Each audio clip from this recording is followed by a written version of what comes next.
August కల్లా రైతుల రుణమాఫీ చేసి తీరుతా అని నరికిండా లేదా ఈ మగోడు? మరి అయిందా? 15 ఆగస్టు వాయ, మళ్ళీ 15 ఆగస్టు వాయ, మళ్ళీ డిసెంబర్ వచ్చే. ఏ ఊరు పోదాం మెదక్లా? వస్తావా రేవంత్ రెడ్డి? ఏ ఊరు పోదామా? పోదాం పోలీసు వాళ్ళు లేకుంటారా? నువ్వు నేను ఇద్దరం పోదాం కషీర్ కాడికి. ఏ ఊర్లకన్నా పోయి రైతు రుణమాఫీ పూర్తయిందేమో అడుగుదామా? అయినా అదేవరికన్నా 100%?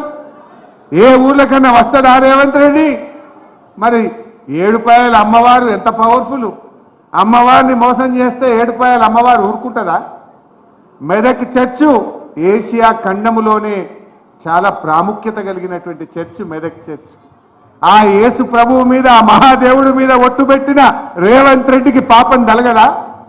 మోసం చేస్తే ఆ యేసు ప్రభువు ఊరుకుంటాడా? ఏడుపాయల అమ్మవారు ఊరుకుంటుందా?